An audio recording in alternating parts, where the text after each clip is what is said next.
Cambridge National Sports Science. Welcome to this presentation for the exam course offered by the PE department at Key Stage 4. This course is equivalent to one GCSE and is divided into 4 units of work over the 2 years. At the beginning of year 10, you will start with the body response to physical activity. This is a coursework unit, and you'll continue doing this until the end of January, and then you'll move on to the next unit, which is applying principles of training. This will see you through to the end of year 10. At the beginning of year 11, you will start being taught the reducing the risk of injuries unit, which is the exam unit which you will sit in January. Once you've completed the exam, you'll move on to the final unit of the course, which is the sport nutrition unit. Now let's have a closer look at each unit on the course.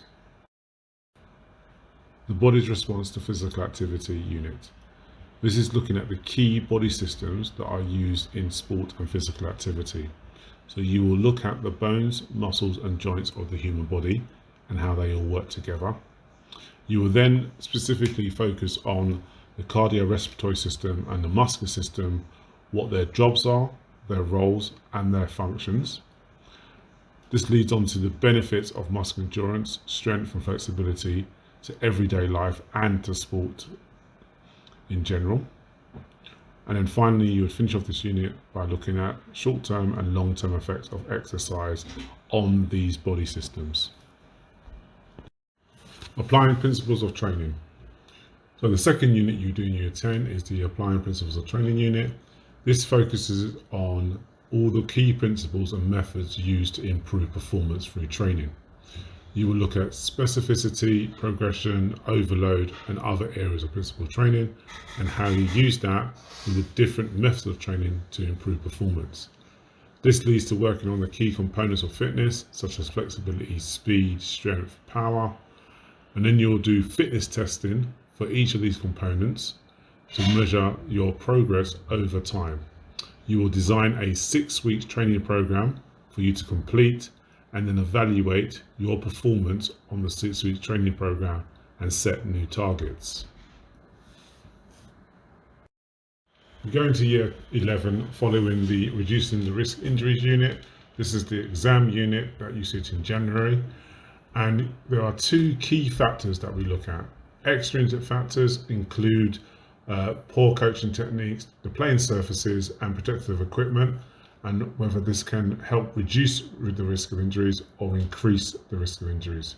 We then look at intrinsic factors such as physical preparation, that you warm up correctly and cool down, your psychological factors such as motivation and aggression, and poor posture, and how all of these can affect your level of injury.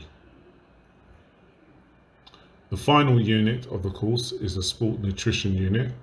This focuses on food groups such as protein, fats and carbohydrates, what you should be eating before, during and after exercise, what different sports performers eat on a daily basis, such as a marathon runner compared to a sprinter, and the effects of overeating, undereating and dehydration. You use this information to then create a 2-week diet plan for a performer of your choice, and then evaluate the success of your diet plan that you have put together. So how is your grade determined on the course? Each unit is marked out of 60 marks. For coursework unit, you have to complete a range of tasks that give you an overall score for that unit. The exam unit is purely based on the mark you achieve on the exam paper. All 4 unit scores are added together to give you your final grade. If we look at the first table, this gives you what grade you will achieve out of 60 marks. So for example, a pass grade, you need to achieve 36 marks out of the 60. The second table shows you the total score for the course and what grade you will achieve based on your final results. So again, if we use the pass as an example, you would need 144 points to achieve a pass. The final table shows you the GCSE equivalent to whatever grade you achieve on the course. If we go back to our example of a pass, this is equivalent to a 4. This slide highlights the keys to success on this course. You must be keen to develop knowledge and understanding of sport and the theory behind it. You need to give effort in every lesson, regardless of whether it's a practical or theory. It is expected that all students on the course are part of one of the school sports teams or attend an extracurricular sports club. You won't be successful if you are not playing sport. Be independent when completing coursework and make sure you are meeting all deadlines set. Without any of these, you will struggle to achieve a good grade on this course. So is this the right course for you?